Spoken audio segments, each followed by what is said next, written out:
냄새 나니까 당장 치워요. 역겨워 죽겠네. 엄마, 제발 좀 수준 떨어지게 굴지 나요.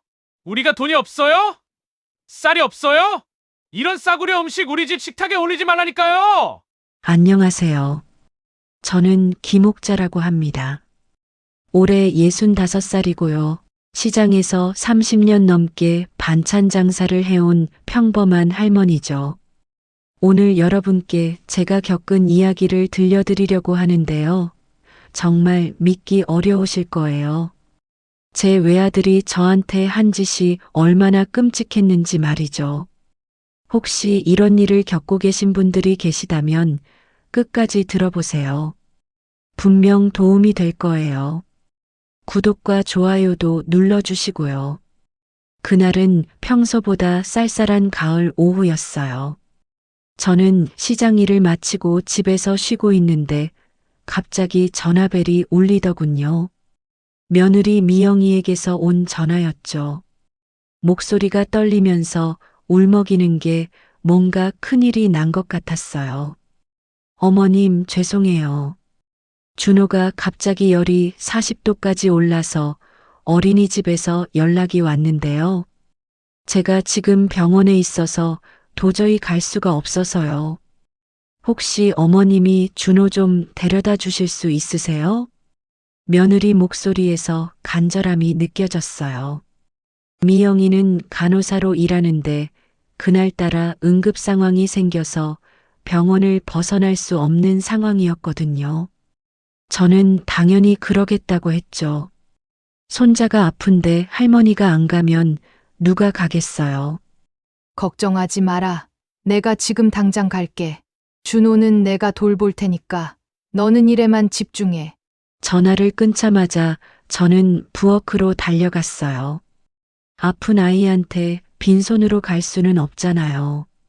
냉장고를 열어보니 며칠 전에 사둔 계란과 햄이 보이더라고요. 준호가 제일 좋아하는 계란말이를 만들어 가자는 생각이 들었죠. 프라이팬을 달구고 기름을 두르면서 마음이 바빠졌어요.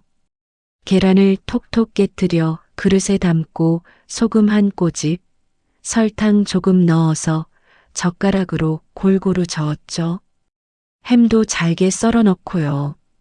지글지글 소리를 내며 팬에서 익어가는 계란말이를 보면서 준호의 웃는 얼굴이 떠올랐어요. 우리 준호, 할머니가 맛있는 거 해서 갈게. 금방 나을 거야.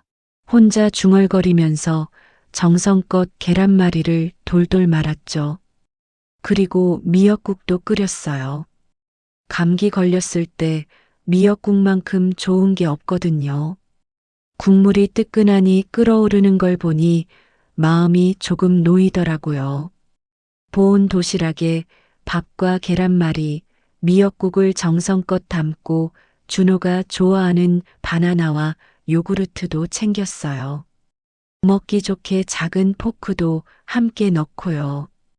가방에 해열제와 수건도 챙겨 넣었죠. 택시를 잡아 타고 아들 집으로 가는 길에 마음이 무거웠어요. 준호가 얼마나 아플까, 열 때문에 많이 힘들까 걱정이 되더라고요. 기사님한테도 부탁했어요.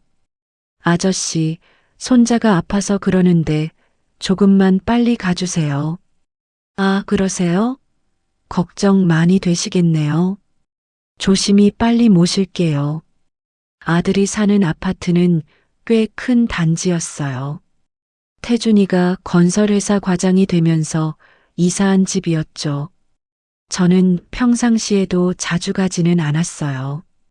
태준이가 바쁘다고 하면서 별로 오라고 하지 않았거든요. 그래도 손자 일이니까 당연히 가야죠. 현관 비밀번호를 누르고 들어가니 거실에서 텔레비전 소리가 들렸어요. 그런데 이상하게도 태준이가 소파에 누워 있는 게 보이더라고요.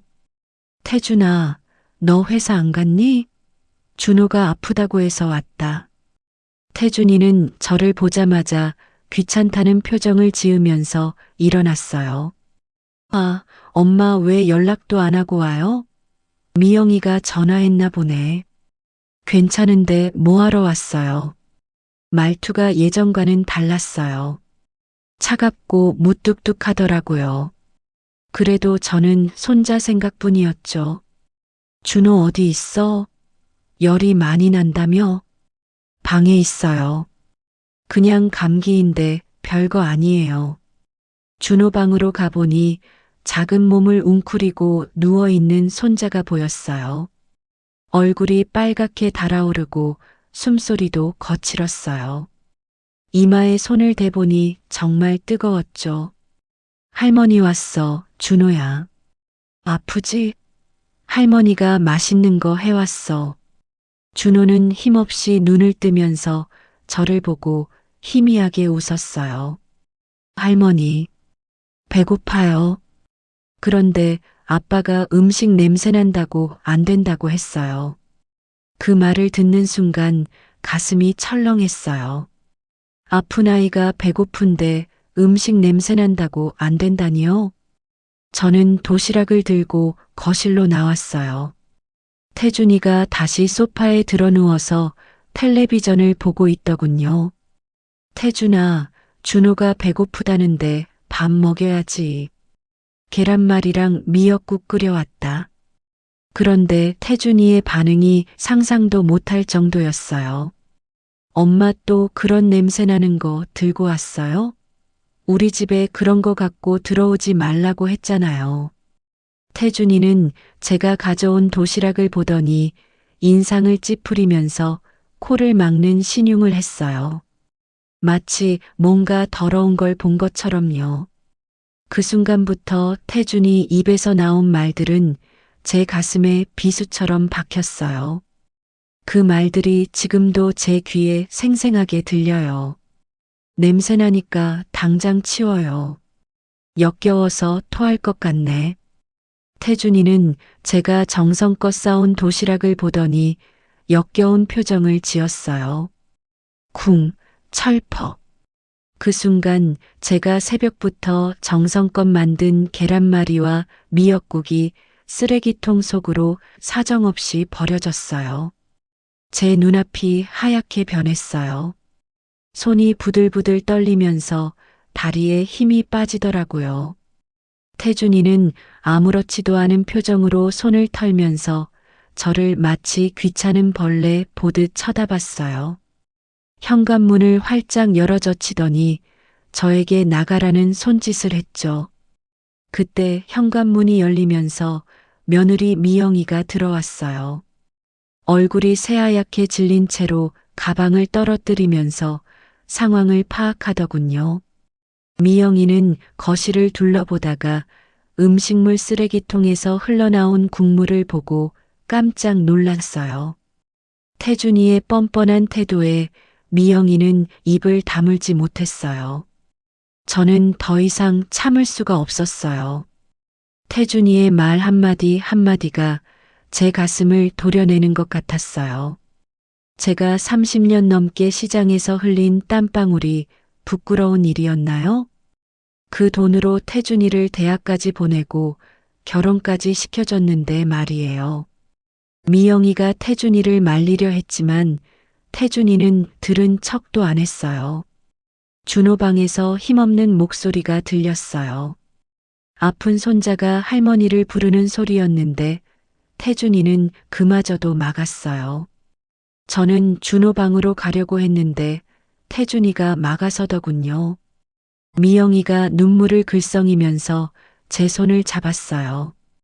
저는 더 이상 이 집에 있을 수가 없었어요. 태준이의 차가운 시선과 준호의 아픈 신음소리가 제 마음을 짓누르고 있었거든요. 미영이와 함께 현관문을 나서는데 뒤에서 태준이가 중얼거리는 소리가 들렸어요. 마치 저희가 방해꾼이었다는 듯이 말이죠. 엘리베이터를 타고 내려오면서 미영이가 계속 울었어요. 저도 눈물이 나오기 시작했어요. 제가 굶어가면서까지 키운 아들이 이런 식으로 저를 대하다니요.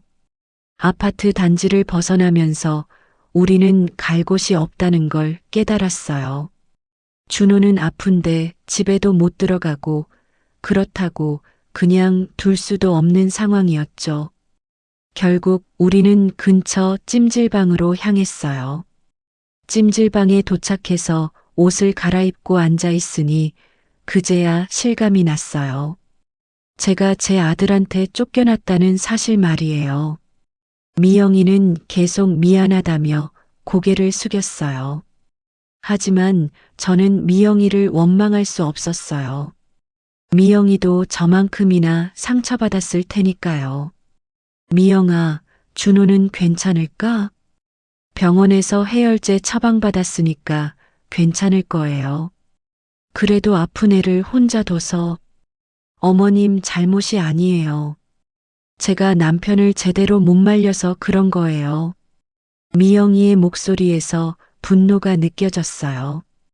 평소에 순하기만 했던 미영이가 처음으로 화를 내는 것 같았죠. 미영아, 태준이가 원래 저런 아이가 아니었는데 요즘 많이 변했어요, 어머님. 돈 이야기만 하고 저한테도 차가워졌어요. 돈 이야기? 네. 어머님한테 뭔가 숨겨둔 재산이 있을 거라면서 계속 물어봐요.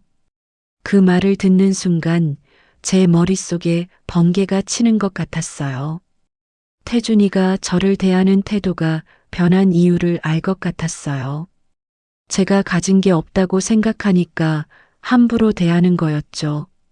미영아, 혹시 태준이가 요즘 어디서 돈을 쓰고 다니니? 그게 회사 접대라고 하면서 자주 늦게 들어와요. 접대? 네. 그런데 영수증 같은 건 본 적이 없어요. 뭔가 이상했어요. 태준이의 급변한 태도, 돈에 대한 집착, 그리고 미영이도 모르는 외출들. 분명히 뭔가 숨기는 게 있을 거라는 생각이 들었어요. 그때 제 마음속에 차가운 무언가가 자리 잡기 시작했어요. 태준이가 저를 우습게 본다면 저도 가만히 당하고만 있지 않겠다는 생각 말이에요. 미영아, 우리 태준이 좀 지켜보자. 네. 뭔가 숨기는 게 있을 거야. 그걸 알아내야 해. 미영이는 제 말뜻을 이해했는지 고개를 끄덕였어요. 그날 밤 우리는 찜질방 바닥에 누워서 천장을 바라봤어요. 제 마음속에서는 이미 복수의 계획이 시작되고 있었어요. 태준이가 저를 깔보고 함부로 대했으니 이제 그 대가를 치러야 할 차례였죠.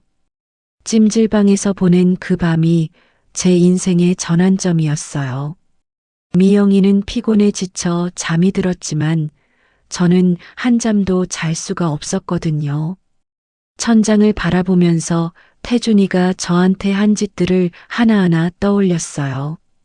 제가 정성껏 만든 음식을 쓰레기통에 버린 것, 저를 마치 거지 취급하듯 내쫓은 것, 그 모든 게 제 가슴에 못처럼 박혀 있었죠. 새벽 5시쯤 되어서야 겨우 잠이 들었는데 2시간도 못 자고 일어났어요. 미영이도 일찍 눈을 떴더라고요. 우리는 찜질방 식당에서 간단하게 아침을 먹었어요. 된장찌개와 계란 후라이, 김치가 전부였지만 그래도 따뜻했죠. 미영이가 걱정스러운 표정으로 준호 이야기를 꺼냈지만 저는 다른 생각을 하고 있었어요. 태준이의 욕심을 이용할 방법 말이죠. 어제 미영이가 말했던 것처럼 태준이는 요즘 제 재산에 대해서 계속 물어본다고 했거든요. 그렇다면 그 욕심을 제대로 이용해 볼 때가 온 것 같았어요. 저는 미영이에게 조심스럽게 말을 꺼냈어요. 제가 그렇게 가진 게 없는 할머니가 아니라고, 태준이가 모르게 모아둔 돈이 좀 있다고 말이죠. 미영이가 깜짝 놀라면서 숟가락을 떨어뜨렸어요. 저는 시장에서 30년 넘게 장사하면서 꼬박꼬박 모은 돈이 있다고 설명했어요. 시장 근처 작은 건물 하나와 예금을 합치면 20억 정도 된다고요. 사실이었어요. 제가 평생 절약하면서 조금씩 모아온 소중한 돈이었죠. 태준이 결혼할 때 많이 도움을 줬지만 그래도 제 노후를 위해서 어느 정도는 남겨뒀었거든요. 미영이는 그런 돈이 있는 줄 전혀 몰랐다며 놀라워했어요. 왜 태준이한테는 말하지 않았느냐고 묻더군요. 저는 단호하게 대답했어요. 그놈한테 말하면 다 빼앗아갈 것 뻔하다고. 어제 그런 모습을 보고 나니까 더욱 확신이 든다고 말이죠. 미영이도 어제 태준이의 행동을 본 후로는 남편을 믿지 못하는 것 같았어요. 저는 미영이에게 제 계획을 천천히 설명했어요. 태준이의 욕심을 이용해서 함정에 빠뜨릴 생각이라고요. 우선 태준이한테 제가 친척으로부터 큰 돈을 상속받을 예정이라고 흘릴 거라고 했어요. 50억 정도 되는 거대한 상속이라고 말이죠. 물론 거짓말이었지만 태준이의 욕심을 생각하면 분명히 믿을 거라고 확신했어요. 미영이는 걱정스러운 표정을 지으면서 나중에 들통나면 어떻게 하냐고 물었어요. 하지만 저는 이미 마음을 정했었죠.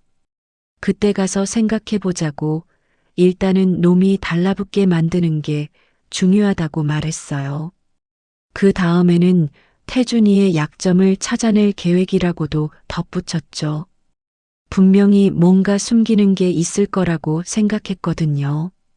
미영이가 자신도 도울 일이 있으면 말해달라고 했어요. 평소에 순하기만 했던 며느리가 이렇게 화를 내는 걸 처음 봤죠. 어제 일이 정말 충격적이었나 봐요. 저는 가방에서 낡은 수첩을 꺼내서 미영이에게 보여줬어요. 거기에는 제가 그동안 모은 돈의 내역이 적혀 있었거든요. 미영이가 수첩을 보더니 정말 놀란 표정을 지었어요. 하루에 1,000원씩이라도 아끼면 쌓인다고, 태준이 결혼하고 나서는 더 열심히 모았다고 설명했죠. 그런데 이 돈은 복수에 쓸 게 아니라 미영이와 준호를 위한 거라고 말했어요. 태준이한테는 한 푼도 줄 생각이 없다고요. 미영이의 눈에 눈물이 고이더군요. 저는 미영이의 어깨를 토닥이면서 마음을 다잡았어요. 이제부터 우리가 주도권을 잡는다고 변호사부터 만나보자고 말했죠. 제 재산을 법적으로 보호하는 방법을 알아봐야 했거든요. 우리는 찜질방을 나와서 시내로 향했어요. 미영이가 인터넷으로 검색해서 찾은 법무법인에 전화를 걸었는데 다행히 그날 오후에 시간을 내줄 수 있다고 했어요. 변호사 사무실로 가는 길에 저는 계속 생각했어요. 태준이가 저를 무시한 것, 제 정성을 짓밟은 것, 이제 그 대가를 톡톡히 치르게 해주겠다고 말이죠. 변호사 선생님은 중년의 여성이었는데 친근하게 상담해 주셨어요. 저는 태준이의 행동과 제가 가진 재산에 대해서 설명했어요. 물론 복수 계획은 빼고 말이죠. 변호사 선생님은 아들이 그런 식으로 나온다면 미리 대비책을 세워두라고 조언해 주셨어요. 유언장 작성이나 증여를 통해서 재산을 미리 정리해 두는 방법이 있다고 하시더군요. 며느리에게 미리 증여해 두면 나중에 문제가 생길 소지를 줄일 수 있다고 말씀해 주셨죠. 변호사 선생님의 설명을 들으면서 저는 계획을 구체화했어요. 태준이에게는 가짜 상속 이야기로 기대를 갖게 하고 실제로는 미영이에게 모든 걸 넘기는 거였죠. 서류 준비는 일주일 정도 걸린다고 하시니까 바로 진행해 달라고 부탁했어요. 상담을 마치고 사무실을 나오니 마음이 한결 가벼워졌어요. 이제 태준이와의 본격적인 승부가 시작되는 거였죠. 그때 제 휴대전화가 울렸어요. 태준이에게서 온 전화였죠. 저는 미영이를 쳐다보면서 미소를 지었어요. 드디어 놈이 움직이기 시작한 거였죠. 전화를 받기 전에 저는 미영이에게 손짓을 했어요. 이제부터 연기가 시작된다는 신호였죠. 제 휴대전화가 계속 울려댔어요. 태준이 이름이 화면에 뜨는 걸 보니 가슴이 두근거렸죠. 하지만 이번에는 두려움이 아니라 기대감이었어요. 제 계획이 시작되는 순간이었거든요. 저는 미영이에게 조용히 하라는 손짓을 하고 전화를 받았어요. 목소리를 최대한 평상시처럼 만들면서 말이죠. 태준이의 목소리가 어제와는 완전히 달랐어요. 갑자기 정중해지고 다정해진 게 우스울 정도였죠. 어제 일은 자신이 너무 예민해서 그랬다고 미안하다고 하더군요. 준호도 많이 나아졌으니까 집에 들어와서 함께 저녁을 먹자고 제안했어요. 저는 속으로 웃으면서도 서운한 척 연기를 했어요. 어제 그렇게 상처를 줘놓고 이제 와서 미안하다고 하면 다 되는 줄 아냐고 말이죠. 태준이는 계속 사과하면서 자신도 회사 일로 스트레스를 받아서 그랬다고 변명했어요. 앞으로는 절대 그런 일이 없을 거라고, 어머님을 존경한다고 온갖 감언이설을 늘어놨죠. 저는 적당히 시무룩한 척하면서 그래도 한 번 더 기회를 주겠다고 했어요. 하지만 마음의 상처는 쉽게 아물지 않는다고, 앞으로는 정말 조심해야 한다고 덧붙였죠. 태준이는 알겠다고, 정말 잘하겠다고 연신 약속했어요. 전화를 끊고 나서 미영이가 걱정스러운 표정으로 저를 봤어요. 정말 집에 들어가도 되냐고, 또 무슨 일이 생기면 어떻게 하냐고 물었죠. 저는 미영이를 안심시켰어요. 이번에는 상황이 다르다고, 태준이가 뭔가 필요한 게 생겼으니까 갑자기 태도를 바꾼 거라고 설명했어요. 분명히 돈 이야기를 꺼낼 거라고 예상한다고도 말했죠. 우리는 택시를 타고 태준이네 집으로 향했어요. 가는 길에 저는 미영이에게 작전을 설명했어요. 태준이가 돈 이야기를 꺼내면 처음에는 시무룩한 척하다가 나중에 슬쩍 상속 이야기를 흘리라고 말이죠. 너무 쉽게 말하면 의심할 수도 있으니까 적당히 망설이는 척해야 한다고도 덧붙였어요.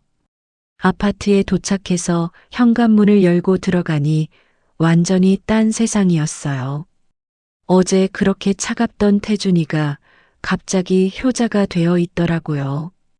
현관에서부터 신발을 정리해주고 가방도 받아주고 물까지 가져다 주면서 극진히 모셨어요. 준호도 열이 다 내려서 멀쩡하게 뛰어다니고 있었죠.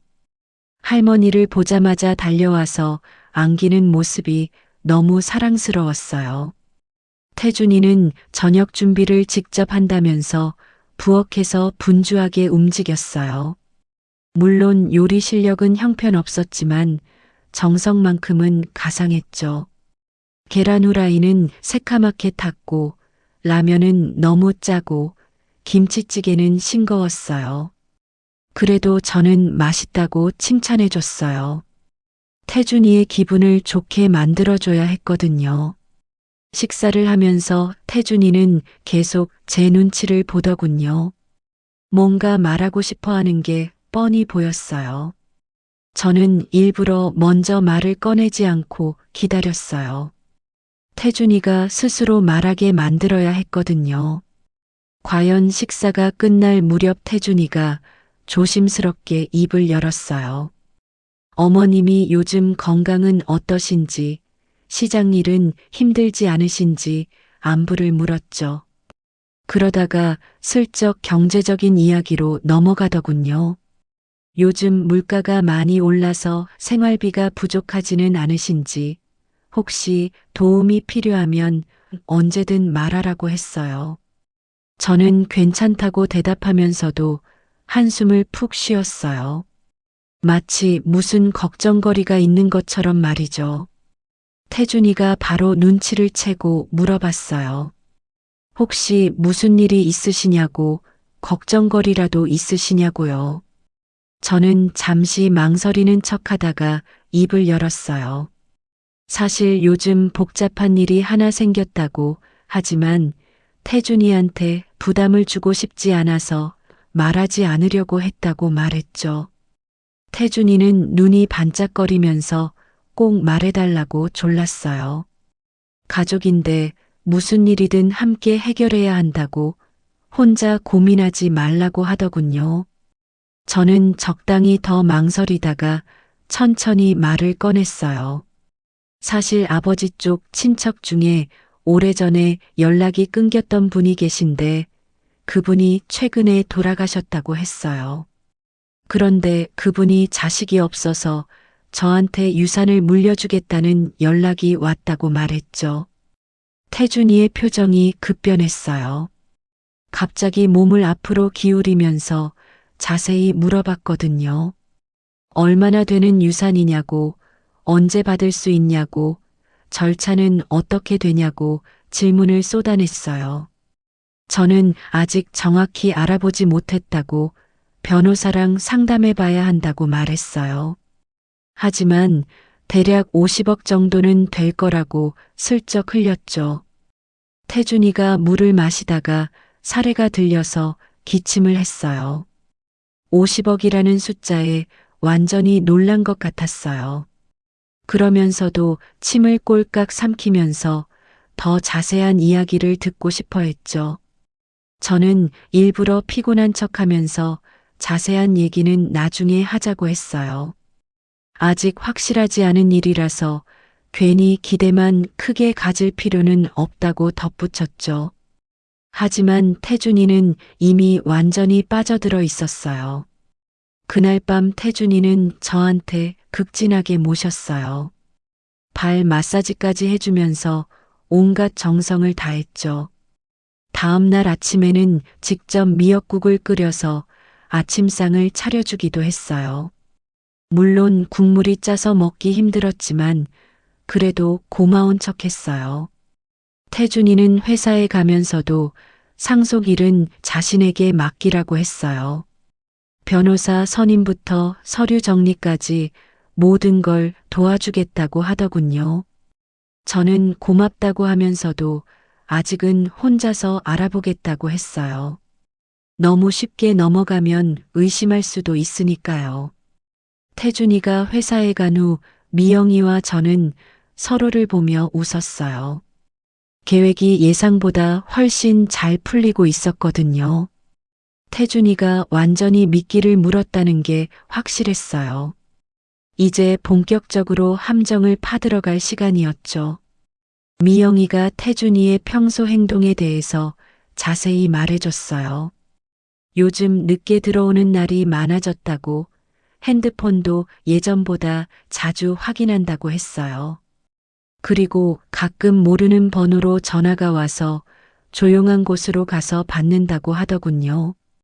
분명히 뭔가 숨기는 게 있었어요. 저는 미영이에게 조금 더 자세히 관찰해 보라고 했어요. 태준이의 약점을 찾아내야 나중에 결정적인 순간에 쓸 수 있을 테니까요. 그날 저녁 태준이가 돌아왔을 때는 비싼 과일을 잔뜩 사들고 왔어요. 어디서 돈이 났는지 모르겠지만 평소보다 훨씬 후하게 굴었죠. 저는 속으로 웃으면서도 고마워했어요. 태준이가 스스로 올가미에 목을 집어넣고 있었거든요. 태준이의 변한 모습은 정말 가관이었어요. 평소에는 집에 들어와서 소파에 드러누워 텔레비전만 보던 놈이 갑자기 모범 아들이 되어 있더라고요. 매일 아침 일찍 일어나서 저에게 차를 끓여다 주고 어깨도 주물러주고 발 마사지까지 해줬어요. 하지만 그 모든 친절 뒤에는 50억이라는 숫자가 어른거리고 있다는 걸 저는 잘 알고 있었죠. 태준이는 매일같이 상속 이야기를 꺼냈어요. 언제 변호사를 만날 건지, 서류는 언제 준비될 건지, 돈은 언제 들어올 건지 끈질기게 물어봤거든요. 저는 일부러 답답한 척하면서 아직 복잡한 절차가 많이 남았다고 말했어요. 친척이 해외에 살았어서 절차가 까다롭다고, 몇 개월은 더 걸릴 것 같다고 흘렸죠. 태준이는 그 말을 듣고 실망하는 기색을 숨기지 못했어요. 돈이 급하게 필요한 상황인 것 같았거든요. 어느 날 저녁 태준이가 조심스럽게 말을 꺼냈어요. 요즘 회사에서 큰 프로젝트를 맡게 되었는데 자본금이 좀 필요하다고 하더군요. 혹시 제가 가진 돈 중에서 조금 빌려줄 수 있냐고 물었어요. 저는 깜짝 놀란 척하면서 얼마나 필요한지 물어봤죠. 태준이는 2천만 원 정도면 된다고, 상속금이 들어오면 바로 갚겠다고 약속했어요. 하지만 저는 고개를 저었어요. 시장 장사로 번 돈은 이미 다 써버렸고 지금 가진 건 생활비뿐이라고 말했거든요. 태준이의 표정이 급변했어요. 실망과 분노가 섞인 눈빛으로 저를 쳐다봤죠. 그 순간 저는 확신했어요. 태준이가 돈 때문에 급한 상황에 처해 있다는 걸 말이에요. 며칠 후 미영이가 중요한 정보를 가져왔어요. 태준이의 사무실 책상에서 이상한 서류를 발견했다고 하더군요. 미영이가 점심 도시락을 가져다 주러 갔는데 태준이가 잠깐 자리를 비운 사이에 본 거였어요. 사채 관련 서류와 담보대출 신청서가 있었다고 했어요. 그것도 금액이 무려 5천만 원이나 됐다고 하더군요. 저는 깜짝 놀랐어요. 태준이가 그 정도로 돈이 없었다니 상상도 못했거든요. 게다가 사채까지 알아본다는 건 정말 절망적인 상황이라는 뜻이었죠. 미영이는 남편이 도대체 그 많은 돈을 어디에 썼는지 모르겠다고 말했어요. 생활비로 쓴 것 같지도 않고 집안 살림도 예전과 다를 게 없다고 하더군요. 저는 미영이에게 태준이를 더 자세히 관찰해 보라고 했어요. 분명히 돈이 새는 구멍이 있을 거라고 생각했거든요. 그러던 어느 토요일 오후 결정적인 단서를 잡게 되었어요. 태준이가 갑자기 회사에 급한 일이 생겼다며 나간다고 했어요. 하지만 미영이가 몰래 뒤를 따라가 봤더니 회사가 아니라 강남의 어떤 건물로 들어가더라고 하는 거예요. 미영이는 1시간 정도 기다렸다가 태준이가 나오는 걸 봤는데 표정이 아주 어두웠다고 했어요. 그리고 옆에는 정장을 입은 남자들이 함께 나왔는데 분위기가 심상치 않았다고 하더군요. 저는 그 건물 주소를 알아봤어요. 인터넷으로 검색해 보니 그곳은 사채업체들이 입주해 있는 건물이었거든요. 이제 태준이가 왜 그렇게 돈에 목매고 있는지 알 것 같았어요. 사채를 빌렸는데 갚을 돈이 없어서 발등에 불이 떨어진 상황이었던 거죠. 저는 미영이에게 말했어요. 이제 태준이를 본격적으로 압박할 때가 왔다고 말이에요. 다음 날 일요일 아침, 저는 태준이를 불러서 진지한 대화를 나눴어요. 상속 절차가 생각보다 복잡해서 시간이 많이 걸릴 것 같다고 말했죠. 게다가 친척 측에서 이상한 조건을 달고 있다고 덧붙였어요. 상속을 받으려면 제가 태준이의 인품을 증명해야 한다고, 그래서 당분간 태준이를 지켜볼 거라고 말했어요. 태준이는 당황하면서도 어떤 조건인지 물어봤어요. 저는 일부러 애매하게 대답했어요. 효도하는 모습을 보여야 한다고, 가족을 소중히 여기는지 확인하겠다고 하더군요. 그러면서 혹시 태준이에게 숨기는 일이 있다면 지금이라도 솔직하게 말하라고 했어요. 나중에 들키면 상속이 무산될 수도 있다고 경고했죠. 태준이는 식은땀을 흘리면서 아무것도 숨기는 게 없다고 발뺌했어요. 하지만 제 눈에는 다 보였죠. 놈이 얼마나 초조해하고 있는지 말이에요. 그날 밤 태준이의 전화기에서 계속 전화가 걸려왔어요. 모르는 번호였는데 태준이는 받지 않고 계속 끊어버리더군요. 분명히 사채업자들의 전화였을 거예요. 태준이는 밤새 뒤척였어요. 다음 날 아침에는 얼굴이 새하얗게 질려서 나왔거든요. 저는 태준이에게 몸이 안 좋아 보인다고 혹시 무슨 걱정거리라도 있냐고 물어봤어요. 태준이는 아무것도 아니라고 했지만 목소리가 떨리고 있었어요. 그때 현관 초인종이 울렸어요. 미영이가 나가서 확인해 보니 정장 입은 남자 2명이 서 있었다고 해요. 태준이를 찾는다고 하더군요. 태준이는 안색이 더욱 하얗게 변했어요. 아마 사채업자들이 집까지 찾아온 모양이었어요. 저는 태준이에게 물었어요. 혹시 저 사람들이 누구냐고, 왜 우리 집까지 찾아왔냐고 말이에요. 태준이는 모르는 사람이라고, 아마 잘못 찾아온 것 같다고 둘러댔어요. 하지만 그 순간 밖에서 큰 소리가 들렸어요. 사채업자들이 고함을 지르면서 돈 갚으라고 소리치는 거였어요. 이제 더 이상 숨길 수도 없게 된 거죠. 저는 태준이를 쳐다보면서 차가운 목소리로 말했어요. 이제 진실을 말할 때가 되지 않았냐고, 더 이상 거짓말하면 상속은 물 건너간다고 말이에요. 태준이는 마침내 무너졌어요. 무릎을 꿇고 저에게 빌면서 모든 걸 고백하기 시작했거든요. 도박에 빠져서 돈을 잃었다고, 사채까지 써서 메우려고 했는데 더 큰 빚만 졌다고 울면서 말했어요. 저는 그 모습을 내려다보면서 마음 한 구석이 아팠어요. 하지만 이미 선을 넘어버린 태준이에게 동정심을 보일 수는 없었죠. 복수는 이제 막 시작된 거였으니까요. 태준이가 무릎을 꿇고 빌면서 모든 진실을 털어놓았을 때 저는 차가운 표정으로 그를 내려다봤어요. 도박에 빠져서 3천만 원을 잃었다고, 그걸 메우려고 사채를 썼는데 이자가 눈덩이처럼 불어나서 지금은 5천만 원이 넘었다고 울먹이더군요.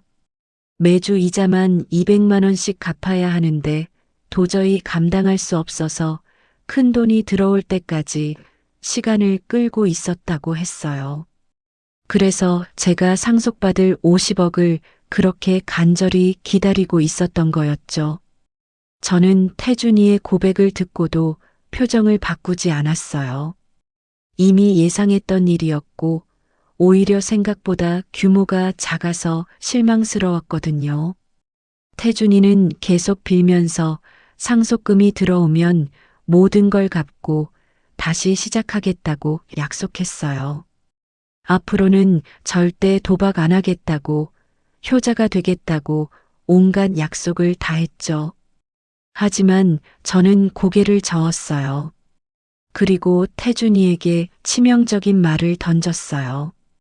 상속받을 친척이 조건을 달았는데 상속인의 아들이 깨끗한 사람이어야 한다는 거라고 말했죠. 도박이나 사채 같은 문제가 있으면 상속 자격을 박탈한다고 하더라고 거짓말했어요. 태준이의 얼굴이 새하얗게 질렸어요. 그럼 자기 때문에 상속이 무산되는 거냐고, 정말 그런 조건이 있는 거냐고 떨리는 목소리로 물었어요. 저는 단호하게 고개를 끄덕였어요. 이미 친척 측에 보고가 올라갔을 거라고, 앞으로 한 달 동안 태준이의 행동을 지켜본 후 최종 결정을 내릴 거라고 말했죠. 물론 모든 게 거짓말이었지만 태준이는 그걸 믿을 수밖에 없었어요. 50억이라는 거대한 욕망에 눈이 멀어 있었거든요. 태준이는 그날부터 완전히 다른 사람이 되었어요. 사채업자들에게는 한 달만 기다려달라고, 큰 돈이 들어올 예정이라고 간신히 시간을 벌었어요. 그리고 저에게는 매일 무릎을 꿇고 용서를 빌었죠. 집안일도 도맡아 했고, 아침마다 신문을 가져다 드리고, 저녁에는 발 마사지까지 해줬어요. 하지만 저는 여전히 차가운 태도를 유지했어요. 태준이가 진짜로 반성하는지 지켜봐야 한다고, 아직 믿을 수 없다고 말했거든요. 그러면서 슬쩍슬쩍 새로운 조건들을 내걸기 시작했어요. 진짜 반성한다면 미영이한테 그동안 숨긴 모든 걸 사과해야 한다고 말했죠. 그리고 준호에게도 아빠가 잘못했다고 솔직하게 인정하라고 했어요. 태준이는 모든 조건을 수용했어요. 미영이 앞에서 무릎을 꿇고 사과하고, 준호에게도 아빠가 나쁜 일을 해서 미안하다고 빌었어요. 준호는 영문을 모르겠다는 표정으로 아빠를 쳐다봤지만 태준이는 계속 고개를 숙이고 있었죠. 저는 그 모습을 보면서 속으로 쾌감을 느꼈어요. 그동안 저를 무시하고 함부로 대했던 놈이 이렇게 굴복하는 모습이 통쾌했거든요. 하지만 복수는 여기서 끝이 아니었어요. 오히려 이제부터가 진짜 시작이었죠. 며칠 후 저는 태준이에게 또 다른 폭탄을 터뜨렸어요. 친척 측에서 상속인 가족의 재정 상태를 점검하겠다고 통보해 왔다고 말했죠. 태준이가 사채를 쓴 것뿐만 아니라 다른 빚은 없는지, 회사에서 문제를 일으킨 적은 없는지 모든 걸 조사하겠다고 하더라고 거짓말했어요. 태준이는 완전히 패닉 상태에 빠졌어요. 회사에서는 접대비를 개인 용도로 쓴 적이 몇 번 있다고, 그것도 들킬까봐 두려워했거든요. 저는 태준이에게 말했어요. 그런 건 미리 정리해 두는 게 좋겠다고, 나중에 들키면 더 큰 문제가 될 수 있다고 말이죠. 태준이는 어떻게 정리하면 되냐고 물었어요. 저는 일부러 신용을 냈어요. 친척 측에서 보낼 조사관에게 미리 돈을 줘서 눈 감아 달라고 부탁해보자고 제안했죠. 물론 그런 조사관 같은 건 없었지만 태준이는 그것조차 믿었어요. 얼마나 주면 되냐고, 언제 만날 수 있냐고 급하게 물어봤거든요. 저는 최소 1,000만 원은 준비해야 할 것 같다고 말했어요. 태준이는 그 돈을 어떻게 구할 것인지 고민하기 시작했어요. 이미 비투성이인 상황에서 1,000만 원을 더 마련한다는 건 거의 불가능했거든요. 결국 태준이는 회사 돈에 손을 대기 시작했어요. 프로젝트 예산을 조작해서 빼돌리고 가짜 영수증을 만들어서 접대비를 늘려잡고 온갖 수법을 동원했죠. 미영이가 그 모습을 지켜보면서 저에게 말했어요. 남편이 점점 이상해지고 있다고, 이렇게 계속 두면 정말 큰일이 날 것 같다고 걱정했어요. 저는 미영이를 안심시켰어요. 이제 마지막 단계라고, 곧 모든 게 끝날 거라고 말했죠. 그리고 미영이에게 중요한 부탁을 했어요. 태준이가 회사에서 돈을 빼돌리는 증거를 수집해달라고 말이에요. 나중에 결정적인 순간에 쓸 수 있을 테니까요. 미영이는 고개를 끄덕였어요. 이미 남편에 대한 실망이 극에 달한 상태였거든요. 태준이는 한 달 동안 필사적으로 돈을 모았어요. 1,000만 원을 만들기 위해서 온갖 방법을 다 동원했죠. 심지어는 준호의 적금까지 해약했어요. 아이 교육비라고 모아둔 소중한 돈까지 손을 댄 거였죠. 드디어 한 달이 지나고 태준이가 저에게 돈을 가져왔어요. 떨리는 손으로 봉투를 내미면서 이제 조사관을 만나게 해달라고 빌었어요. 저는 그 봉투를 받으면서 태준이를 차가운 눈으로 쳐다봤어요. 그리고 입을 열었어요. 조사관은 없다고, 상속받을 친척도 없다고, 50억도 처음부터 거짓말이었다고 말했죠. 태준이는 처음에는 제 말을 이해하지 못했어요. 멍한 표정으로 저를 쳐다보더니 천천히 진실을 받아들이기 시작했어요. 그리고 마침내 자신이 완전히 속았다는 걸 깨달았을 때 태준이의 얼굴에서 모든 피가 빠져나갔어요. 저는 태준이에게 마지막 말을 던졌어요. 이게 바로 어미를 무시한 대가라고, 이제 스스로 책임지라고 말이죠. 태준이는 그 자리에서 무너졌어요. 완전한 파멸이 시작된 순간이었죠.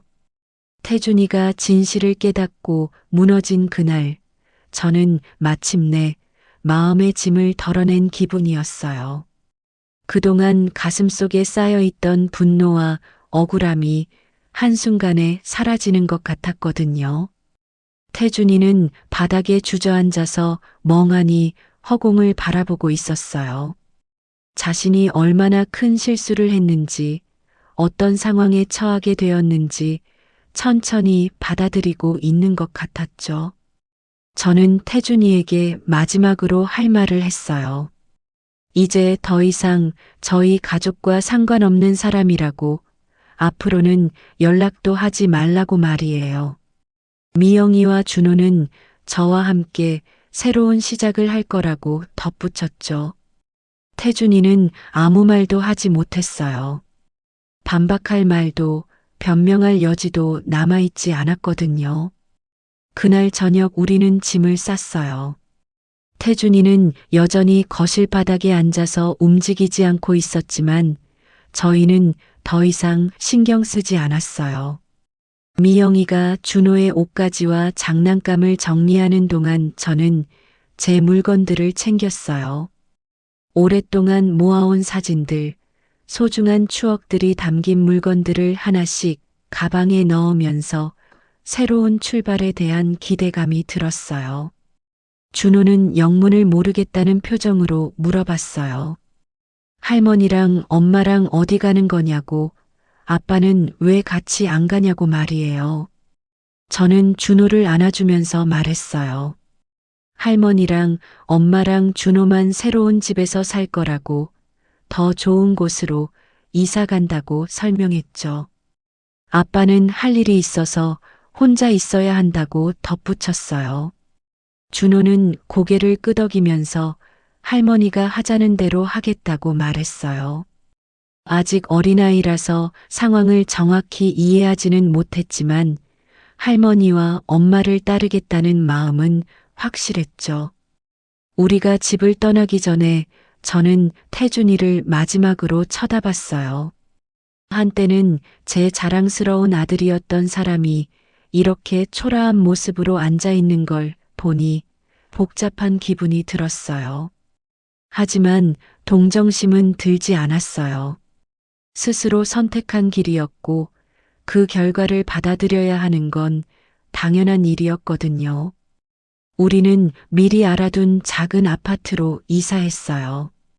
제가 가진 돈으로 전세를 얻고 생활할 수 있을 정도였죠.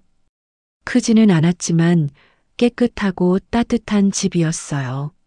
무엇보다도 태준이가 없는 공간이라는 게 가장 좋았죠. 이사한 첫날 밤, 우리 셋은 바닥에 이불을 깔고 누워서 이야기를 나눴어요. 준호는 새 집이 좋다고, 할머니랑 엄마랑 같이 사는 게 재미있다고 말했어요. 미영이는 그동안 고생 많았다고, 이제 편하게 살자고 제 손을 잡았어요.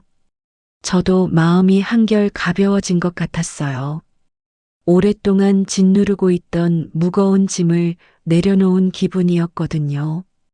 다음 날부터 우리는 새로운 일상을 시작했어요.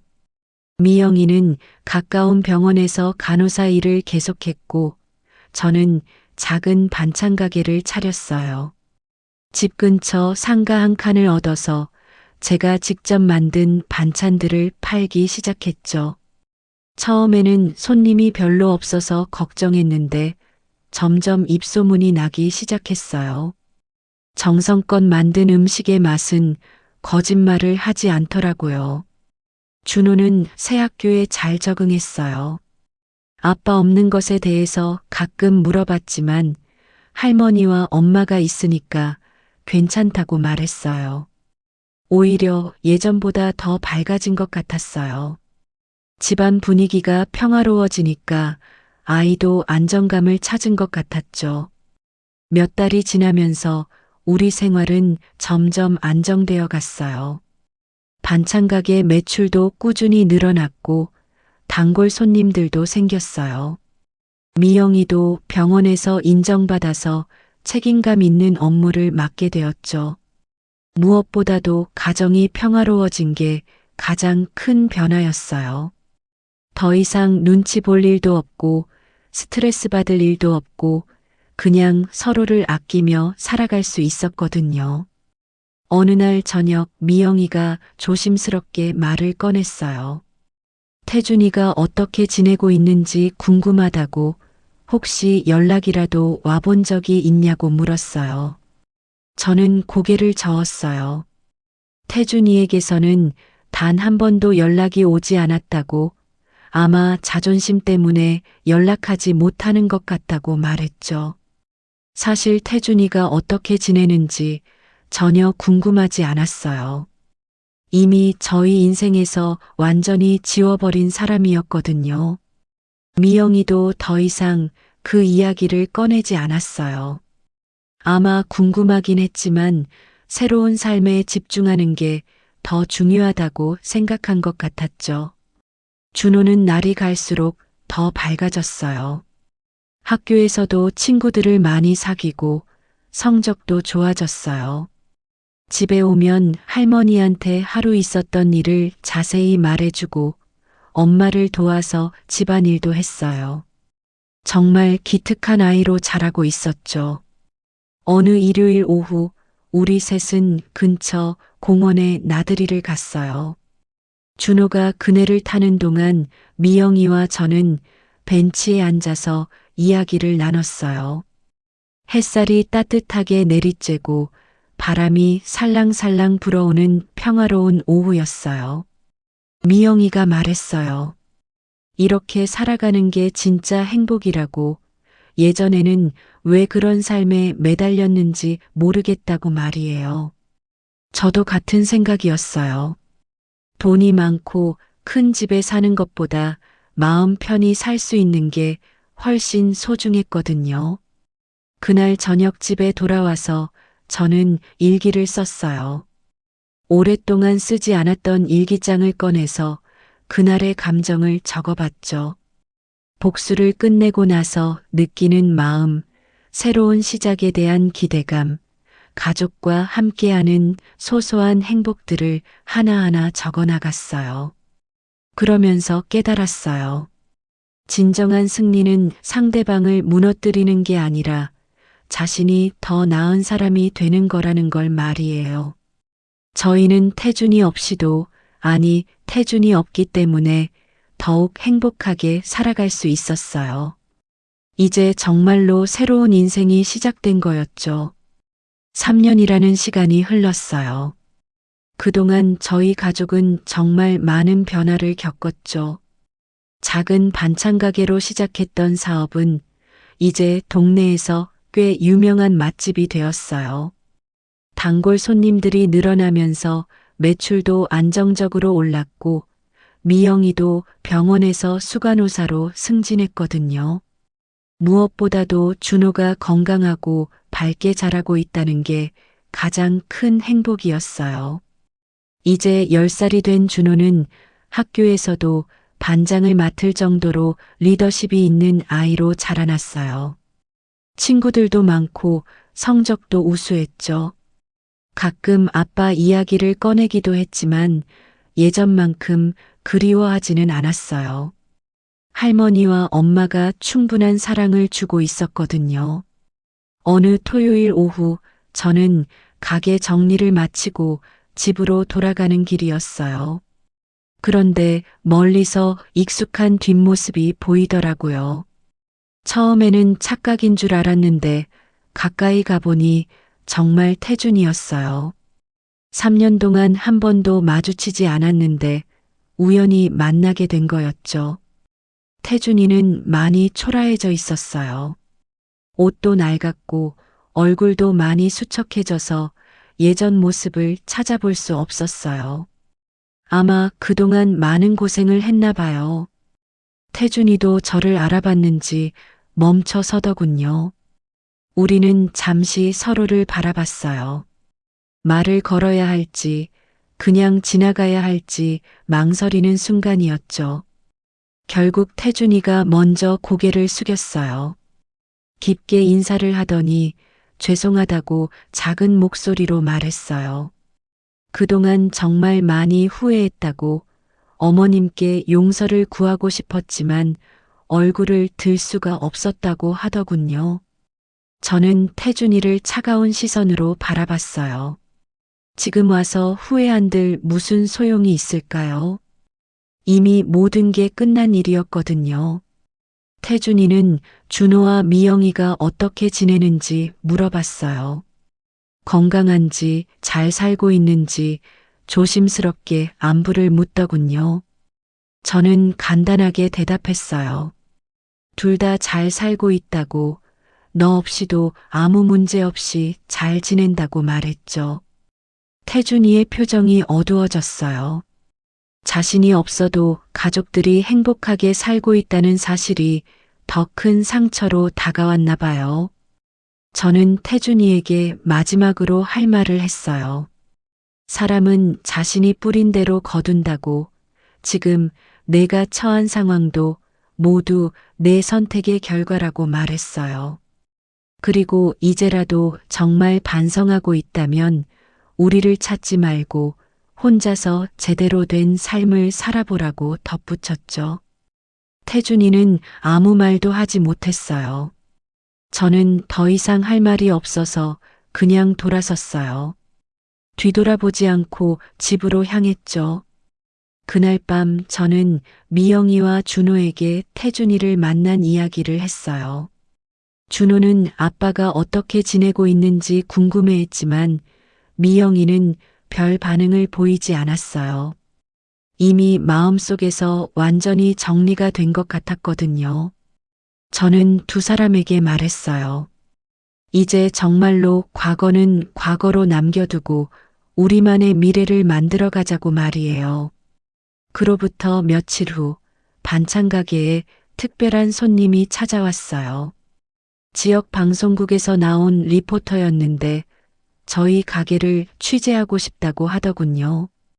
할머니와 며느리가 함께 운영하는 성공 사례로 소개하고 싶다고 했어요. 처음에는 부담스러워서 거절하려고 했는데 준호와 미영이가 해보라고 권해서 결국 촬영에 응했어요. 방송이 나간 후 저희 가게는 정말 유명해졌어요. 전국에서 사람들이 찾아올 정도로 인기를 끌었죠. 매출도 크게 늘었고 직원도 새로 고용해야 할 정도였어요. 하지만 가장 기뻤던 건 저희 이야기가 많은 사람들에게 희망을 주었다는 점이었어요. 어려운 상황에서도 포기하지 않고 새로운 시작을 할 수 있다는 메시지가 전달된 것 같았거든요. 방송을 본 시청자들로부터 편지와 전화가 많이 왔어요. 비슷한 어려움을 겪고 있는 분들이 용기를 얻었다고, 저희 이야기가 큰 힘이 되었다고 말씀해 주셨죠. 그럴 때마다 저는 뿌듯함을 느꼈어요. 제가 겪은 고난이 다른 사람들에게 도움이 될 수 있다는 게 감사했거든요. 어느 일요일 저녁, 저희 셋은 집 옥상에 올라가서 별을 바라봤어요. 도시라서 별이 많이 보이지는 않았지만 그래도 몇 개는 반짝이고 있었죠. 준호가 물어봤어요. 할머니는 행복하냐고, 지금 생활이 만족스럽냐고 말이에요. 저는 주저하지 않고 대답했어요. 정말 행복하다고, 이보다 더 바랄 게 없다고 말했죠. 돈이 많거나 큰 집에 살지는 않지만 사랑하는 사람들과 함께 평화롭게 사는 게 진짜 행복이라고 설명했어요.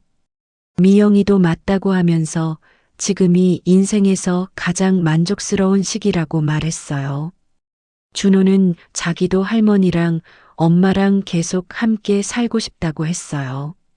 저는 그런 손자와 며느리를 보면서 가슴이 뭉클해졌어요. 정말 소중한 사람들을 지킬 수 있어서 다행이라는 생각이 들었거든요. 지금 이 순간 저는 여러분께 말씀드리고 싶어요.